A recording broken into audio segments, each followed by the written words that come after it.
Regresamos a Noticias 24. A puertas de la conmemoración del 8M, el Congreso aprobó ayer la Ley Integral para prevenir, sancionar y erradicar la violencia de género. La iniciativa establece las bases y lineamientos para abordar la violencia contra las mujeres en sus distintas expresiones y también los deberes del Estado en esta materia. Vamos a profundizar en este tema, los alcances. Para eso nos acompaña la ministra de la Mujer y Equidad de Género, Antonia Orellana. Ministra, ¿cómo está? Muchas gracias por acompañarnos. Hola, buenas tardes, Nicolás, mucho gusto. ¿Cómo puede cambiar una situación tan delicada que hemos conversado tantas veces, ministra, esta ley? Muchas veces se piensa, bueno, ¿podrá una ley erradicar, llegar a cambiar la situación de violencia contra las mujeres? ¿Cómo puede hacer eso y efectivamente cuál es la implicancia que tiene? Bueno, en primer lugar, yo creo que hay que recordar que esto no se soluciona solo mediante leyes. Sí. Hay otras acciones fundamentales como la autonomía económica de las mujeres, pero también el cambio cultural. Y ahí está bueno reconocer para todos nosotros como país que hemos avanzado. O sea, yo nací en el 89, en esos años no había ley de violencia intrafamiliar, esto no se podía ni siquiera denunciar. Y la cultura que imperaba era la cultura de la ropa sucia se lava en casa. Y hoy hemos pasado al no estás sola.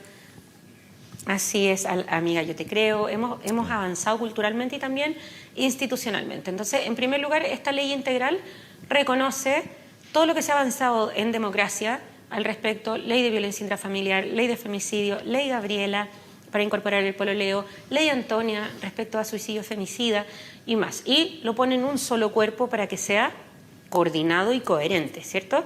Pero eso es más desde el ámbito como legal y usted me preguntaba de las implicancias prácticas, entonces ahí voy. En primer lugar, algo muy relevante, las medidas cautelares. Muchas veces son las propias víctimas las que tienen que notificar que estas no se están cumpliendo, es decir, nos llaman a nosotras, llaman al municipio y dicen la ronda no se está cumpliendo o él se está acercando igual. Muchas veces incluso recursos de protección, cosas así. ¿Qué es lo que hicimos como ministerio para presentar indicaciones a este proyecto de ley que fue presentado bajo el gobierno de la presidenta Bachelet? O sea, llevaba 7 años, lo sacó la ministra... Así es, lo presentó la ministra Pascual, hoy senadora, lo sacó de la Cámara la ministra Pla, le puso indicaciones muy relevantes en el Senado la ministra Salaquet y hoy nosotros, después de todo ese camino, hemos logrado un acuerdo para que sea ley.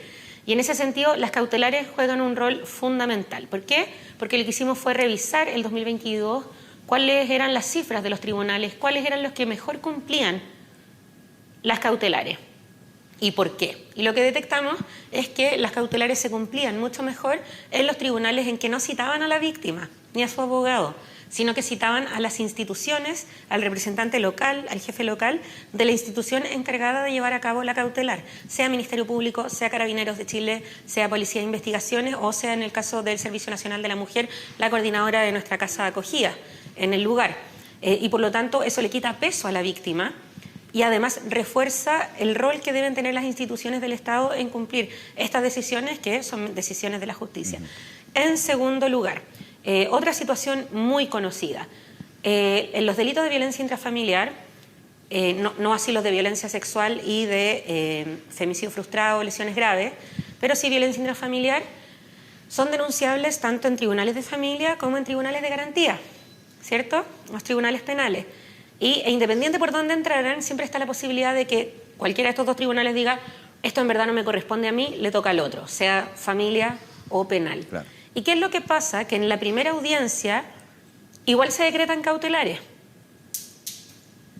Y por lo tanto, si se traspasa de tribunal, de ahí a que haya otra audiencia, las cautelares vencen y la víctima queda sin supervisión de sus cautelares ni renovación de esta. Entonces, otra cosa que hemos innovado acá es que a los 10 días debe de todas formas revisarse si se continúan o no las cautelares y eso tiene un instrumento que es la pauta unificada de riesgo que compartimos desde el Servicio Nacional de la Mujer y Equidad de Género, la PDI, Carabineros y por supuesto el Ministerio Público. Y digamos, esas son dos implicancias concretas que buscan, recogiendo las cosas que ya han funcionado en algunos lugares del país, mejorar la seguridad y la confianza de las mujeres cuando dicen de qué me va a servir denunciar. Otra patita muy relevante que va a cambiar y para lo cual hemos estado trabajando firmemente con el Banco Mundial es en el servicio que entregamos como Servicio Nacional de la Mujer y Equidad de Género. El año pasado atendimos a 60.000 mujeres. Esperamos el próximo año atender 70.000 con el aumento presupuestario. Pero no es suficiente. Y uno de los principales reclamos de las mujeres y de las fallas que han detectado distintos instrumentos, el Banco Mundial, la Contraloría, el movimiento feminista, o sea, hay que escuchar cuando hay tanto acuerdo ni actores tan distintos, es que las mujeres deben repetir muchas veces lo que les pasó. Y se cabrean igual, perdón por decirlo así en buen chileno, pero y de hecho usted decía una frase al respecto, menos preguntar o menos preguntar de nuevo y más acción, digamos, que eso es justamente una necesidad que existe en este tipo de casos. Así es. ¿Y qué es lo que hemos propuesto? Que es un sistema de información integrado, gestionado con los municipios, que son más del 80% de los operadores de los centros de la mujer, que son nuestra estructura territorial a nivel comunal. ¿Por qué? Porque si yo tengo un número acotado de profesionales y tengo que partir de cero preguntándole a toda la mujer, voy a perder mucho tiempo. Tiempo en datos que el Estado ya tiene a propósito del registro social de hogares o del registro civil. Y por lo tanto acá estamos proponiendo, al igual que lo hemos hecho con la ley de Papitos Corazón o con el registro de deudores, integrar datos para preguntar menos y hacer más. Ese es un tercer cambio relevante desde la perspectiva de la atención y el acompañamiento a las víctimas. Y quiero aprovechar de recordar que para atenderse en un centro de la mujer del Servicio Nacional de la Mujer no se requiere haber hecho una denuncia, porque muchas veces lo que se requiere es ese empujoncito antes. Así que no es requisito. Y si desean saber dónde pueden encontrar uno, les recuerdo que el WhatsApp de orientación no es de denuncia para emergencias, de orientación es el 1455. Y por último, yo sé que ha sido larga la respuesta, pero la ley lleva 7 años y tenía muchas indicaciones. Y la última patita, que es muy relevante, tiene que ver con la incorporación de niñas, niños y adolescentes como víctimas y no solo como testigos.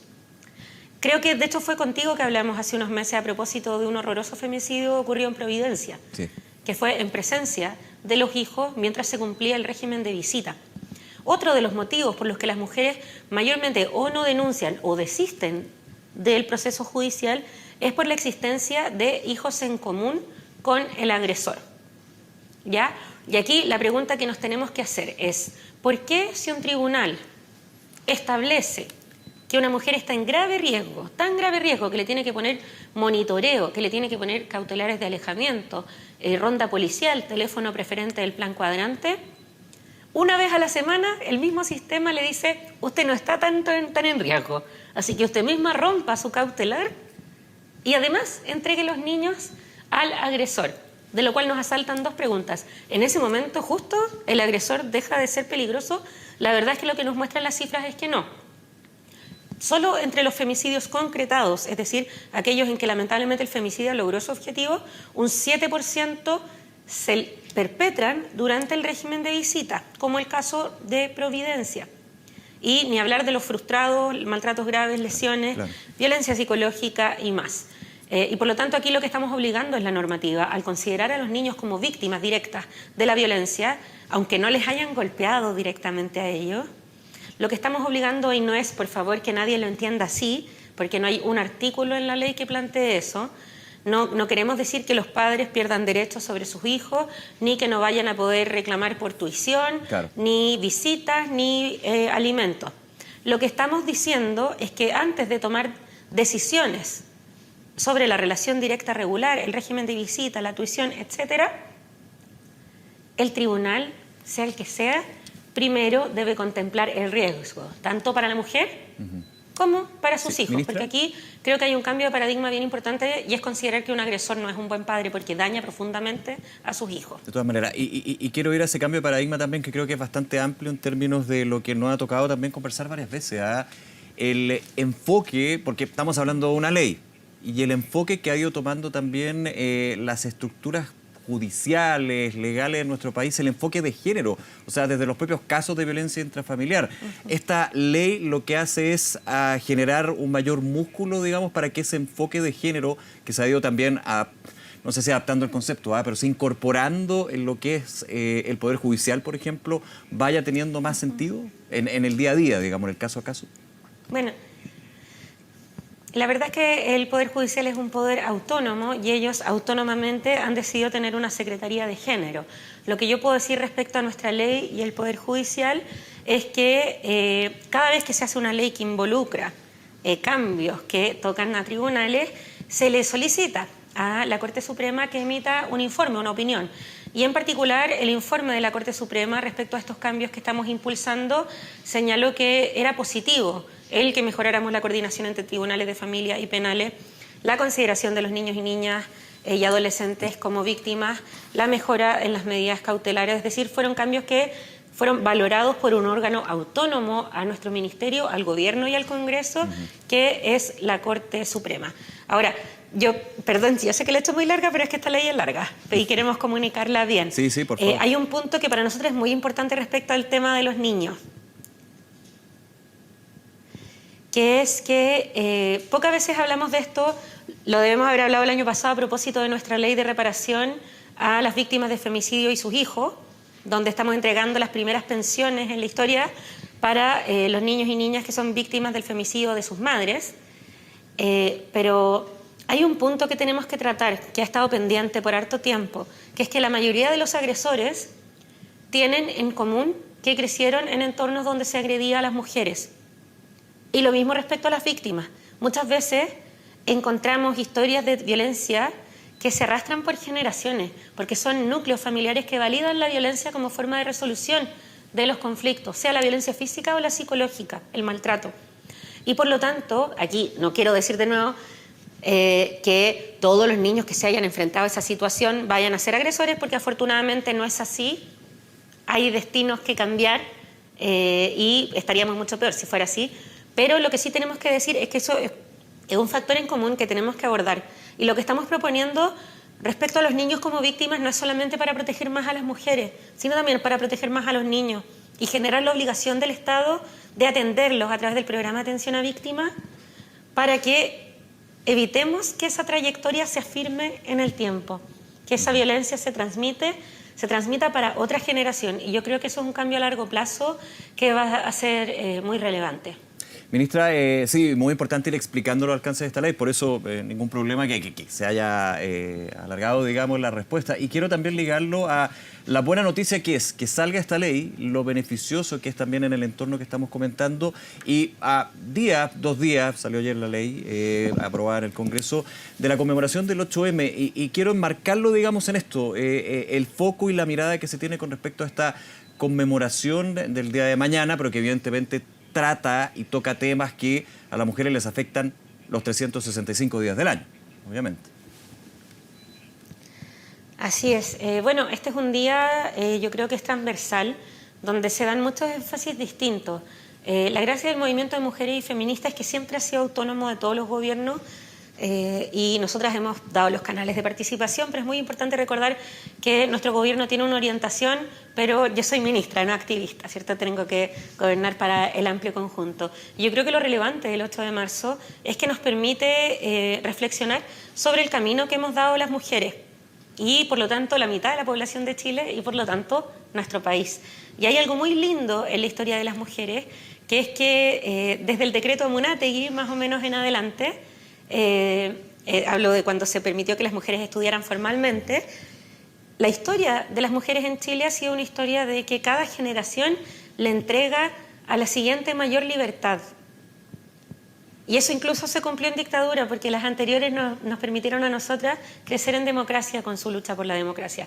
Y en ese sentido, creo que tenemos que recordar que, independiente, digamos, de la etapa en la que haya vivido su abuela, Nicolás, o mi abuela, podemos decir firmemente que hoy en día las mujeres tienen opciones para decir, hacer, pensar cosas que ellas no tuvieron la posibilidad. ¿Y por qué lo recalco? No para que nos quedemos en los laureles de toda esta historia recorrida, que por cierto no nos pertenece a nosotros, sino que es de las mujeres en su conjunto, pero sí para que sepamos que las cosas se pueden cambiar y que se han cambiado en el pasado, que por ejemplo conseguimos el voto cuando las mujeres no habían parlamentarias, pues obvio, si no podíamos ni votar.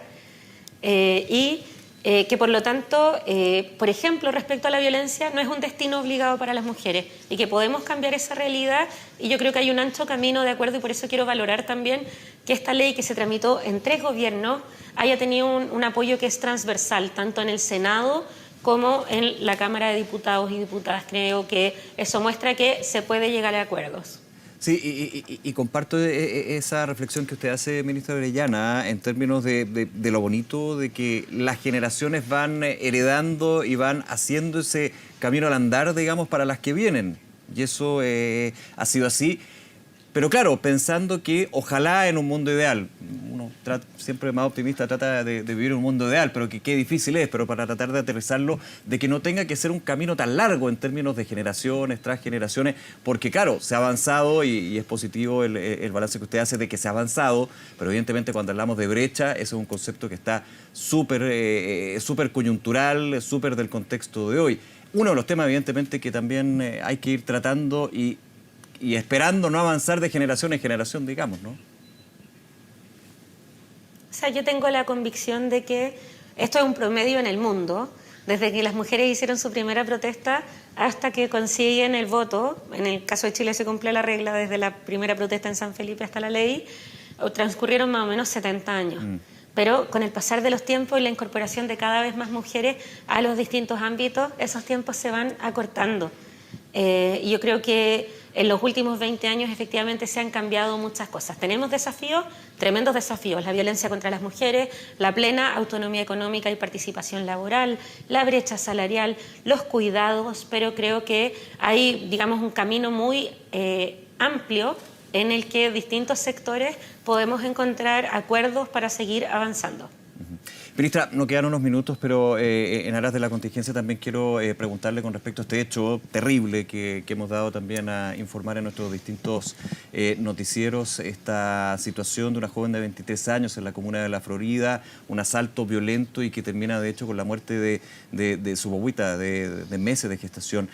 ¿Ha habido contacto por parte del Ministerio de la Mujer y Equidad de Género para entregar asesoría, atención y cómo se evalúa evidentemente una situación judicial, pero que, claro, cala bien hondo?